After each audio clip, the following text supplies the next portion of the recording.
My name is Quill Taylor, and I have taken it upon myself to record my findings pertaining to the life of a young boy named Anthony Todd.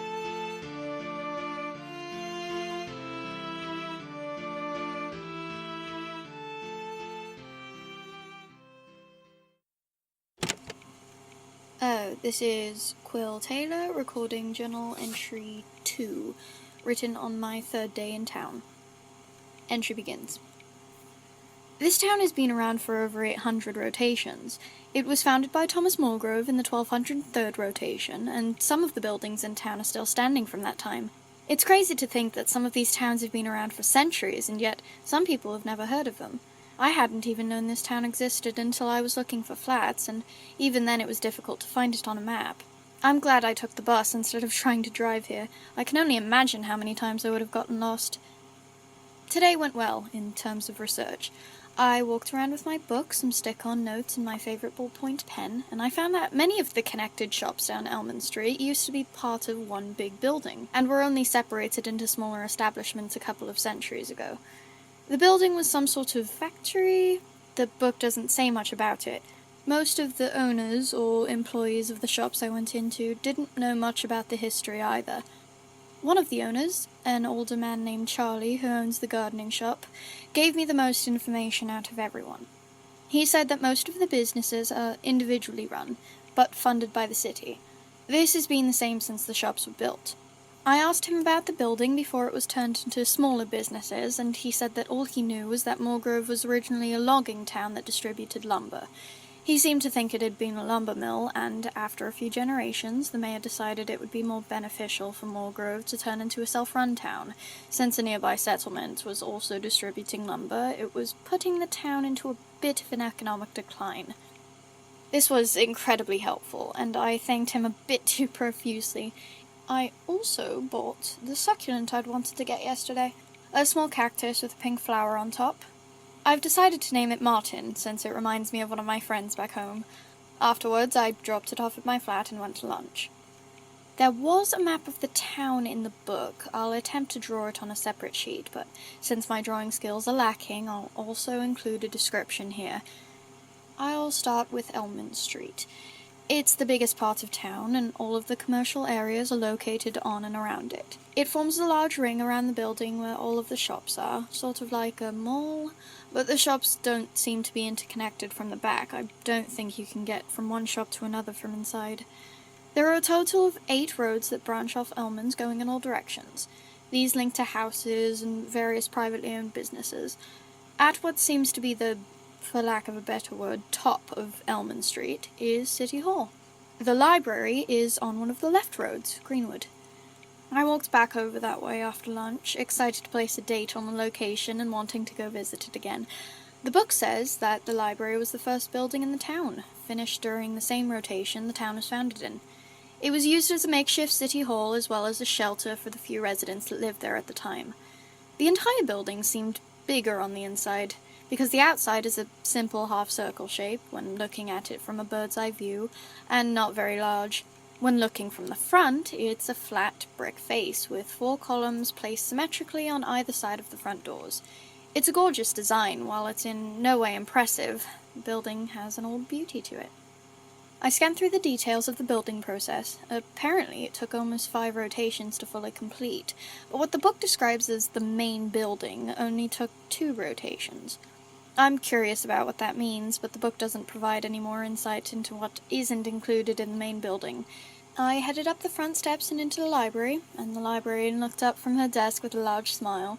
She bidded me a good afternoon and started to go into the organization for the library. I almost tried to stop her so I could avoid the Dewey Decimal System ramble, but, well, she told me the library was organized alphabetically today. Apparently my confusion had been fairly obvious, so she asked me what was wrong, and I asked, "Isn't the library organized with the Dewey Decimal System?" She let out a laugh like I was a fool for thinking that the organization patterns wouldn't just stay the same. She told me that the Dewey Decimal System hadn't been the organization pattern for a few days now, and repeated that today the books are organized alphabetically by their authors. This obviously struck me as incredibly odd. I wanted to ask her so many things, mainly how had the library been reorganized so quickly, and the purpose for reorganizing in this strange manner. But she talked over me, rambling about how the author's names that began with A started on the far left side of the library, and that I should look through rows left to right to make my way to the author I needed. I'd nearly forgotten why I'd come in. I had interrupted, causing her smile to falter a bit, and asked if she could tell me about the part in the book that described the building of the library. She asked what about it specifically, and I told her I was curious what they meant by main building, and what else took 3 more rotations to build. She was silent, seemingly thinking, but her eyes sparked with something else. It was quiet for just longer than is usually comfortable, and I was just about to interrupt the silence when she answered. She told me it was just storage, where they keep extra or broken books. She pushed up her glasses and put on the same smile. Nothing too interesting. One look at her gaze told me that I wouldn't learn anything else, and that I should not ask again. I excused myself quickly from the library before she could continue her rambling about the organization. To my surprise, she looked a bit sad to see me go. I thought I'd overstepped somehow with my questions. Perhaps I had, but she bade me farewell kindly as I walked out the doors. As silly as it sounds, I soon forgot about the encounter as I continued to make my way through town, nose stuck in the book and my feet carrying me down the road. It's a small town, all things considered. I could walk from one end to the other in a fairly short amount of time, which is precisely what I managed to do.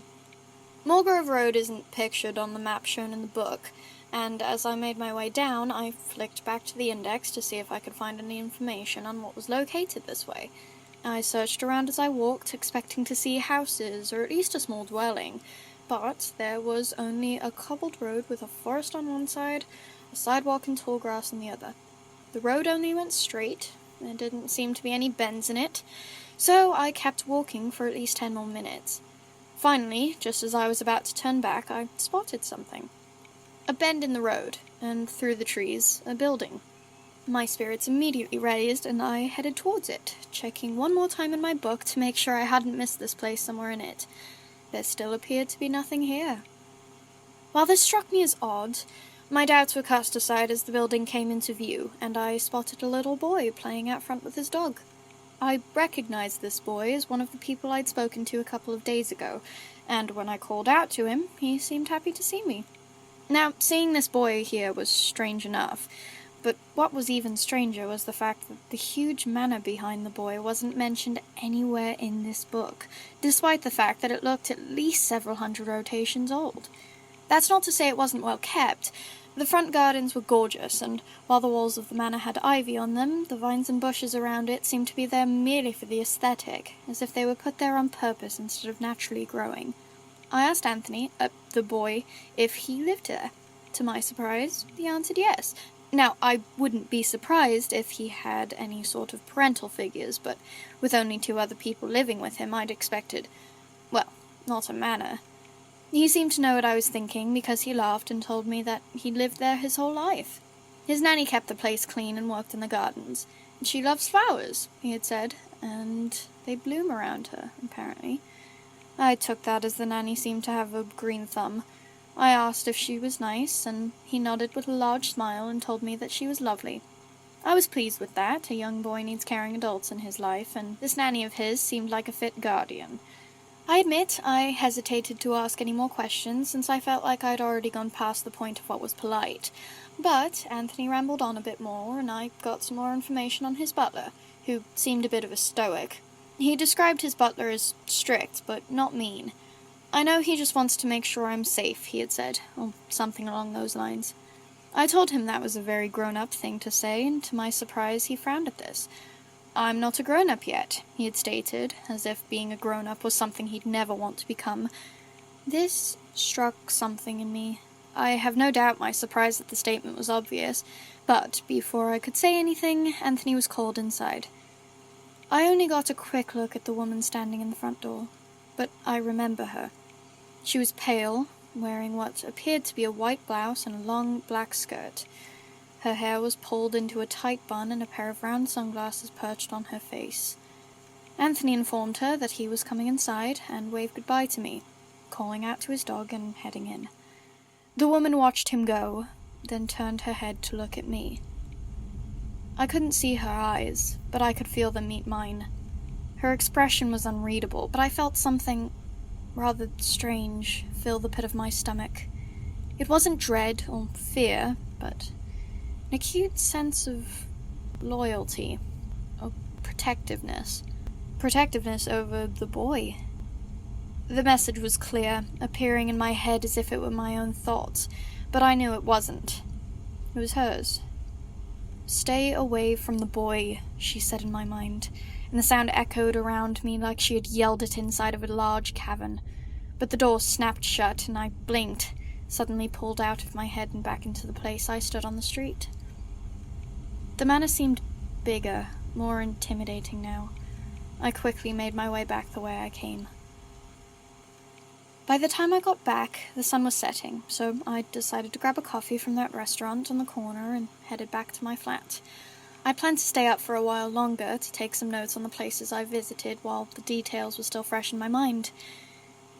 Instead, I picked up the Fantastical Adventures at 7:30 and read until I realized how late it was. I'm writing in my journal now, and, much to my dismay, it's far too late to continue my research. Despite my coffee, I am exhausted, and I'll be heading to bed soon enough. I think I want to stay in tomorrow and work on my novel. I feel like a lazy day in my flat will do me some good. I may also try to meet my neighbours and see if one of them has a computer I can borrow to order a new phone. I believe that's all I have to write. Until tomorrow, then. Entry ends. Reading these back is somewhat disconcerting. I remember I couldn't place any of the feelings or concerns I had that day, and for the most part I completely ignored them. The librarian's response to my question about the extra time spent building has evaded me until now. I'd completely forgotten about that. I'll have to ask her. My findings pertaining to the town documented here are incredibly useful, as I no longer have a copy of History of Moorgrove in my possession. I have tried to locate it since I returned it to the library a couple of weeks ago, and I have had no luck. The librarian is little help. She seems as confused as I am. She's not very aware of the book she has in stock, claims she doesn't really pay attention. I have no answers to any questions I've raised about this. I am especially grateful that I included a drawing of the map of the town. However, it's missing the little note stuck to the bottom that illustrates Moorgrove Road. Oh well. I was hoping that while reading this, things would start making more sense, and while I have gotten some answers, I'm afraid I've come up with just as many new questions. I wonder if I'll ever get to the... I'm rambling. End recording. The Domestic Life of Anthony Todd is a podcast written and recorded by J.R. Steele and licensed under a Creative Commons Attribution Non-Commercial Share-alike 4.0 international license. The audio is edited using Audacity, the free editing program. Thanks for joining me.